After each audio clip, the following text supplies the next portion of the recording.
எப்ப எப்ப குமாரி அங்க பாரு. நம்ம அப்பவே ட்ரெயின்ல இருந்து இறங்கி வந்தோம் பத்தியா, அதே மாதிரி ஒரு சிகப்பு பில்டிங் அங்க ஒண்ணு இருக்கு பாரு. ஆமாவே, ஒருவேளை நம்ம வந்த இடத்தை சுத்தி சுத்தி வந்துகிட்டு இருக்கோமோ, ரூட் தெரியாம. அப்படிதான் போல இருக்கு. அத்தை கிட்ட சொல்லுவோமா? ஆமாவே சொல்லுவோம். இல்லாட்டினா இங்கேயே தான் சுத்திக்கிட்டு இருக்கணும் இன்னைக்கு முழுக்க. அத்தை அங்க பாருங்க, நம்ம ரயில்வே ஸ்டேஷன்ல இருந்து இறங்கணும்ல, அதே இடத்துக்கு தான் மறுபடியும் திரும்ப வந்திருக்கோம். ஆமாத்தே, அதே சிகப்பு பில்டிங் பாருங்க. எனக்கு என்னமோ எத்தே நம்ம இறங்குன இடத்தையே சுத்தி சுத்தி வந்துகிட்டு இருக்கோமோன்னு தோணுது. ஏலா அப்படியே? ஏலா உமா குந்தாணி, ஒழுங்கா ரூட்டு பார்த்து சொன்னியா இல்லையாலா? ஏலா பெரிய பொண்ணு, நானும் ரூட்டு கரெக்டா தான் பார்த்து சொன்னேன். இந்த இடம் தான் காட்டுது, இந்த வழியா தான் போற மாதிரி. ஆமாம், இந்த வழியாக தான் காட்டுது. இந்த இடம் பாரு, சென்னை சென்ட்ரல்னு போட்டிருக்கு. அப்போ இது வேற இடம்னு நினைக்கேன். ஆமாத்தே, இது சென்னை சென்ட்ரல் ரயில்வே ஸ்டேஷன். நம்ம எக்மோர் ஸ்டேஷன்ல தான இறங்கணும். அதே மாதிரி இது சென்ட்ரல் ரயில்வே ஸ்டேஷன் போல இருக்குதே. அதான் ஒரே மாதிரியா இருந்திருக்கு. இந்த வழியா தான் அப்ப மெரினா பீச்சுக்கு போணுமா இருக்கும். ஆமா அப்படிதான் போல. இங்க பாரு, மேப்லயும் அப்படிதான் காட்டுது. பெரிய பொண்ணு வேணா பாரு. என்னத்தை பார்க்குது? மேப்பை பார்த்து ஒழுங்கா ரூட்டு சொல்லுன்னா அவள் என்னையை பார்க்க சொல்லிக்கிட்டு இருக்கா. வேற யாரு ரோட்டை பார்த்து வண்டியை ஓட்டுவான்னு தெரியல. இல்ல சதீஷ், இது இந்த இடம்ல ஞாபகம் இருக்கா? மதராசப்பட்டினத்துல பாத்துருக்கோம்ல, ஒரு சென்ட்ரல் ஸ்டேஷன் பக்கத்துல ஒரு கூவம் ஓடுமே, அந்த பாலம்ல இது. ஆமா ஆமா, ஆரியா நடிச்ச படம் தானே, சூப்பரா இருக்கும். ஓ, அந்த இடமா இது? அப்போ அந்த கூவம் எங்கே இருக்கு? இப்ப சின்ன பொண்ணு, அந்த பாலத்து வழியா தான் நம்ம போயிட்டு இருக்கோம். இந்த இருக்குல, இதுதான் கூவம். வாம்மா தோரையம்மா, இது வங்க கரையம்மா, வணக்கம் சொல்லிட்டா வரவேற்கும் ஊரம்மா. கட்ட வண்டியில் போவோம், டிராமில் ஏறியும் போவோம், கூவும் பட்டகிலும் போவோம், போலாமா? டோனி நீ வேணா கூவத்துல போ, நான்லாம் வரலப்பா. டோனி நீ ஒன்னும் வருத்தப்படாத, நான் வரேன். செருப்பு பிஞ்சிர முடிக்கிட்டு ரோட்டை பாரு நீ.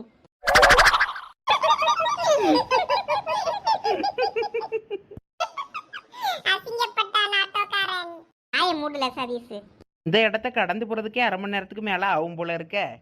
பெரிய பொண்ணு, அப்ப இந்த இந்த ரயில்வே ஸ்டேஷன்ல இருந்தா நம்ம ஊருக்கு ட்ரெயின் போகுமா? அதுலயும் போலாமடே. வியானுன்னா இறக்கி விடுறேன், நேராக ட்ரெயின் இருக்கான்னு பார்த்து நம்ம ஊருக்கு போயிட்டு அறியலா? ஏலா வியாண்டாளா, பிள்ளை குட்டியோட வந்துட்டு வேற என்னை மட்டும் ஒத்தையில ஏத்தி விடுவியாக்கும். நான் வரல, நான் உங்களை கூட சுத்தி பார்த்துட்டு தான் வருவேன். இந்த பிள்ளைகள சாக்கு வச்சுதான் நானே சென்னையை சுத்தி பார்க்க வந்திருக்கேன். வேற எந்த பிள்ளைகளை விட்டுட்டு நான் மட்டும் என்ன நீ ஊருக்கு போறது? என்ன வண்டிவ வாரதும் போறதுமா இருக்கு. என்னனிதான் இந்த ஊர்ல வண்டியை ஓட்டிக்கிட்டு அவ்வளோ தூரம் போறாவளோ தெரியல. என்ன வண்டிவ? ஆமாம், அவ்வளோரம் ஊருகாட்டில் இருந்து படையெடுத்து இங்கே தானே கடை வைக்கிறதுக்கு, தொழில் தொடங்க, வேலைக்கு, படிக்கன்னு வாராவ. வேற இப்படி தான் கூட்ட நெரிசலாக இருக்கும். எல்லா ஊரில் இருந்தும் இங்கே தான் வாராவ. வேற என்ன பண்ணுறது? இங்கே தான் எல்லா ஊர் மக்களும் இருப்பாவ, எல்லா பாச பேசுகிறவங்களும் இருப்பாவ. அதான் பெரிய பொண்ணு, வந்தாரை வாழ வைக்கும் தமிழ்நாடுங்கிறது. அதுலயும் சென்னைக்கு மிகப்பெரிய பங்கு இருக்கு. இல்லே இல்லே, அங்க பேர்ல ரிப்பன் பில்டிங் அதானே, வெள்ளை கலர்ல இருக்கு பேரு. ஆமா, நான் இந்த பில்டிங்க அந்த மதராசப்பட்டினம் படத்துல பார்த்திருக்கேன். இதுக்கு பேர் தான் ரிப்பன் பில்டிங்கோ, ஆங்கிலேயர் காலத்துல கட்டினது. ஆமா, இதுக்கு பேர் தான் வெள்ளை மாளிகை.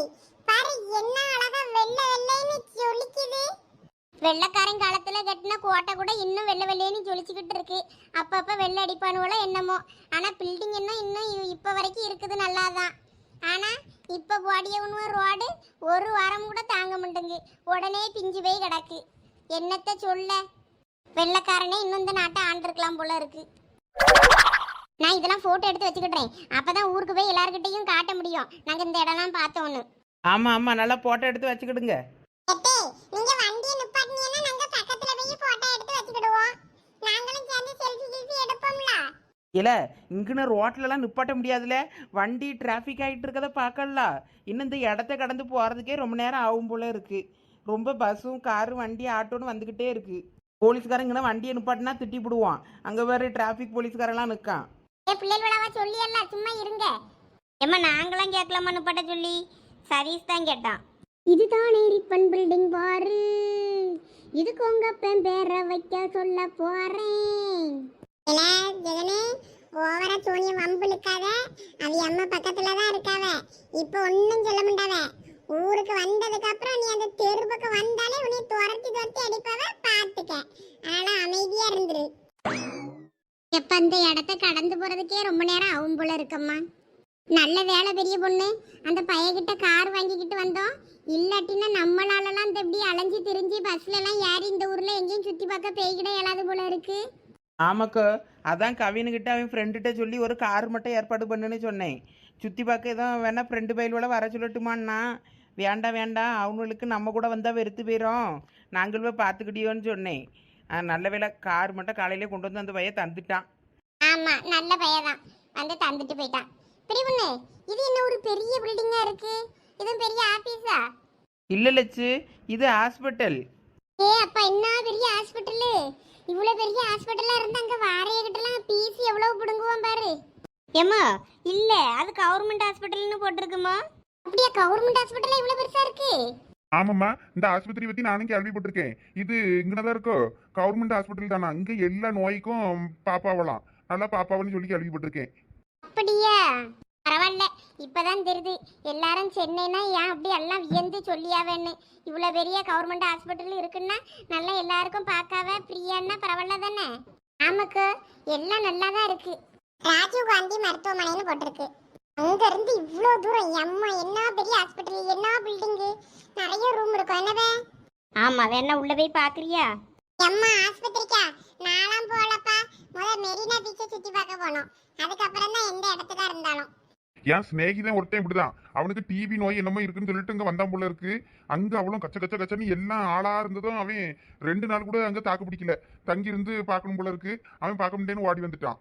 ஆளுவ மக்கள் தொகை அதிகம் பத்தி அந்த ஊர்ல, அதனால கொஞ்சம் கூட்டமா அதிகமா தான் இருக்கும். ஹாஸ்பிட்டல் பெட்டுலாம் அவ்வளவு கிடைக்காது போல இருக்கு. தரையில தான் அங்கங்க மக்கள்லாம் உட்கார்ந்துருப்பாவலாம். அவன் பார்த்துட்டு எம்மா இதுக்கு மேலாம் இங்க இருக்க முடியாதுன்னு சொல்லி ஓடி வந்துட்டான். ஆமா, வேற இவ்வளவு பெரிய ஆஸ்பத்திரியில ஃப்ரீன்னு சொன்னா எல்லாரும் பாடு பக்கங்க தானே வருவாவ, காசு இல்லாத எல்லாம் கஷ்டம்தான். ஆமாக்கு, நம்ம வெளியே இருந்து பார்க்க பிரம்மாண்டமா தெரியுது ஆஸ்பத்திரின்னு நினைப்போம். உள்ள போனாதான் தெரியும் எப்படி இருக்கோ என்னமோ. என்னதான் இருந்தாலும் காசு இல்லாதையே பார்க்க போவதானே செய்வாவ, பார்த்து தானே ஆகணும். பெரிய பொண்ணு, அடுத்து ரைட்டு, லெஃப்ட்ல திரும்பிடாத. லெஃப்ட்லன்னா அந்த பக்கமா எங்கேயோ போகுது, ஏதோ மயிலாப்பூர்னு போட்டிருக்கு. எல்லாம் ஒழுங்கா பார்த்து தானே சொல்கிறா.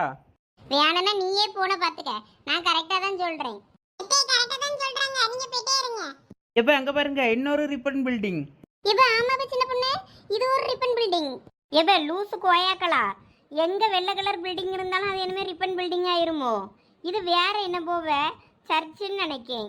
இல்லை இல்லை, அங்கே மாதிரி இங்கேயும் ஒயிட் பில்டிங், இதுவும் ரிப்பன் பில்டிங் தான். இதுவும் வெள்ளைக்காரன் காலத்தில் கட்டின பில்டிங்காக இருக்கும். இது பேரு சாந்தோம் சர்ச்சுன்னு போட்டிருக்கு இதுல. என்னது, அப்போ சர்ச்சா? ஆமாம் பிள்ளைகளா, இது சர்ச்சு தான் போல இருக்கு. இந்த மேலே சிலுவெல்லாம் இருக்கு பேரு. எப்ப என்ன பெரிய சர்ச்சு! ஏ பிள்ளைகளா, இங்க இருந்தே சாமி கும்பிட்டுக்கிடுங்க வண்டிக்குள்ள இருந்தே. சரிம்மா. கர்த்தரே, இந்த வண்டியில் வர்ற பிள்ளைகளும் அவ்வளோத்தையும் நான் பத்திரமா வீடு கொண்டு போய் சேர்க்கணும். கர்த்தரே, சென்னையை சுற்றி காட்டிட்டு நீங்கள் தான் துணையாக இருக்கணும். பெரிய பொண்ணு பயப்படாத, பத்திரமா சுத்தி பார்த்துட்டு பத்திரமா வீடு போய் சேர்ந்துடலாம். உன்னை மாதிரி ஒரு ஆளை ரூட்டு காட்டுறதுக்கு பக்கத்தில் உட்கார வச்சுக்கிட்டு போனாலும் வழங்க தான் செய்யும். ஏல பெரிய பொண்ணு, நான் ஒழுங்கா தான் ரூட் சொல்லிக்கிட்டு இருக்கேன், என்ன சும்மா என்னைய குறை சொல்லாத. இங்க பாரு, என்ன கொஞ்ச நேரத்துல பீச் வந்துரும்னு சொல்லி காட்டுது. இப்படிதான் 3/4 மணி நேரமா சொல்லிக்கிட்டு இருக்கா, இன்னும் பீச்சு வந்த பாடும் இல்லை. வரும் அந்த மேப்ல வந்துருச்சு. இன்னும் கொஞ்சம் தூரம் போனோன்னா லைட் ஹவுஸ் வந்துருமா. லைட் ஹவுஸ் பக்கத்துல அப்படியே கொஞ்சம் போயிட்டு வந்தோன்னா அந்த அண்ணா சமாதி, எம்ஜிஆர் சமாதின்னு எல்லாம் காட்டுதே. ஏம்மா, காட்டுதா சமாதி, எம்ஜிஆர் சமாதி எல்லாம் காட்டு பாப்போம். எத்தே, இவ்வளவு நேரம் பொறுமையா இருந்தியல்ல, இன்னும் கொஞ்ச நேரம் பொறுமையா இருங்க, நேரிலே போய் பார்த்துடலாம் சமாதிய. போன்லலாம் ஒன்றும் பெருசா தெரியாது, சும்மா அந்த வழி மட்டும் காட்டும், வேற ஒன்றும் இல்லை. அப்படியா? எம்ஜிஆர் சமாதி இங்க இருந்தே தெரியுதுன்னு பார்த்தேன். பெரிய பொண்ணு, எம்ஜிஆர் சமாதியிலே ஆளை இறக்கி விட்டுட்டு வந்துடலாமோ? எம்ஜிஆர் கூட டூயட் பாடிட்டு இருக்கட்டும்னு. எல்லாம் காதில் விழுந்துற போது அமைதியாயிரு. இல்ல, இந்த கேப்டன் விஜயகாந்த் சொல்லியாவல, அவரு சமாதி அங்கதான் இருக்குமோ? இல்ல பத்ராலியக்கோ, அவரெல்லாம் அவரோட சொந்த இடத்துல தான் வச்சிருக்காவன்னு சொல்லலாம் நியூஸ்ல பார்த்தேன். அவரு இறந்தப்போ நியூஸை பார்த்துக்கிட்டே இருந்தேன். அப்ப அவரோட இடம் எங்கேயோ கோயம்பேடுல தேமுதிக இடம்னு சொல்லிட்டு என்னமோ ஒரு இடம் தான் சொன்னாங்க. அந்த இடத்த வேணா பிறகு நம்ம கூகுள்ல போட்டு வேணா போய் பார்ப்போம் என்ன? ஆமா, இவ்வளவு தூரம் வந்துட்டோம், அந்த மனுஷனையும் ஒரு எட்டு பார்த்துட்டு போயிருவோம் என்ன? நல்ல மனசே, இறந்த அப்புறம் தான் எல்லாரும் சொல்லியாவ அப்படி இப்படின்னு. ஆமாம், இருக்கும்போது யாரும் அவருக்கு ஓட்டு போட மாட்டாவ, கிண்டல் பண்ணி மிமிசா போடுவாவ. இறந்ததுக்கு அப்புறம் நல்லவர் வல்லவர்னு சொல்லியது. எதுக்கு இப்படி இருக்கும்போது கஷ்டப்படுத்தணும்? ஆமா, அவரு இறந்ததுக்கு அப்புறம் தான் ஒரே இந்த போன்ல அவரை பத்தியே வந்துகிட்டே இருக்கு. ஏலா உமா, நம்ம மெரினாக்கு வந்துட்டோமான்னு பாரு. அங்கே ஒன்று தூரமாக ஒரு லைட் ஹவுஸ் தெரியுது பாரு, அந்த இடமான்னு பாரு. ஐ மெரினா வந்தாச்சு வந்தாச்சு, லைட் ஹவுஸ் தெரியுது. அம்மா பெரிய பொண்ணு, நம்ம அந்த லைட் ஹவுஸ் பக்கத்துல வந்துட்டோம். இன்னும் கொஞ்சம் தூரம் போனோம். நம்ம முத கடலை பார்க்கணுன்னா இங்கனே இறங்கலாம் போல இருக்கு. இங்கன இருந்தே கடல் தான் தெரியுது. அதை தாண்டி போனோன்னா அந்த பக்கம் தான் சமாதிலாம் அங்கே தான் இருக்கு போல இருக்கு. நம்ம ஃபஸ்ட்டு சமாதியெல்லாம் பார்த்துட்டு அதுக்கப்புறமா கடலுக்கு போவோமா? ஆமா பெரிய பொண்ணு, நீ அந்த பக்கம் எல்லாம் சமாதிலாம் பார்த்துட்டு லாஸ்ட்டாக கடல் பக்கம் கொண்டு விடுவோம். வேற எல்லாம் இங்கே கடலை பார்த்துட்டாவன்னா கடல்லே தான் கிடப்பாவ. வேற நம்ம அங்கேயும் போக முடியாது இங்கேயும் போக முடியாது. இந்த பிள்ளைகளை விட்டுட்டுலாம் எங்கேயும் நம்ம போனோன்னா தொலைஞ்சு போயிடும். அதனால நம்ம அந்த சமாதியெல்லாம் சுற்றி பார்த்துட்டு வரும்போது கடைசியாக கடலை பார்த்துட்டு நம்ம திரும்பி வருவோம். ஆமா பெரிய பொண்ணு, லட்சுமி சொல்றதும் சரிதான். அப்படியே போங்க. சரி லட்சு. இப்ப சந்தியா, கில்லி படத்துல கூட விஜய் திரிசாவை கூப்பிட்டுட்டு இந்த லைட் ஹவுஸ்ல தானே வந்திருப்பாரு. யாருக்கு தெரியும்? அத விஜய் கிட்ட தான் போய் கேட்கணும். இவ நம்ம இங்க வந்ததுல இருந்து ஒரு ஹீரோ ஹீரோயினையும் பார்க்கல. சென்னைக்கு வந்தா எல்லாரையும் பார்க்கலான்னு சொன்னாவ. இவ லூசு கிறுக்கி, அவியெல்லாம் என்ன ரோட்லயா திரிஞ்சுக்கிட்டு இருப்பாவ? அவியலுக்கு வேற வேலை இருக்காதோ? அவியலுக்கான இடத்துல இருப்பாவ. ஆமா, என்ன அவியெல்லாம் ஷூட்டிங் போயிருப்பாவல்ல? அவிய எங்க நடிச்சுக்கிட்டு இருப்பாவ? ஏவிஎம் ஸ்டுடியோவிலையா இருக்கும்.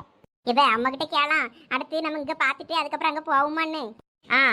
நல்லா போவாவ. ஏவிஎம் ஸ்டுடியோ போனோன்னா செருப்ப கலத்தி அடிச்சு வெளியே வத்தி விட்டுருவாவ. வாயை முடிக்கிட்டு அமைதியா இரு. அங்கெல்லாம் போக முடியாது. நீ இப்படிதான் சொல்லுவ. நான் பெரிய பொண்ணத்திட்ட கேட்பேன். அதுக்கப்புறம் அவைய கூட்டிட்டு போவாவ. கேளு கேளு. மெரினாவில் வீடு கட்ட போறோம். அழகா இருக்கடா இந்த இடம். லட்சு அங்க பாருங்க, கண்ணகி சிலை. ஆமா. ஓஹோ, இத பார்த்துட்டு தான் எங்க வீட்டுக்காரர் அப்பப்போ நீ ஏன் சொல் வச்ச கேளு, அப்பன்னா உனக்கு மெரினா பீச் பக்கத்துல உனக்கு ஒரு கண்ணகி சிலை வைப்பேன் பாரு. அந்த சிலை இந்த சிலை தானா? இது உங்க வீட்டுக்கார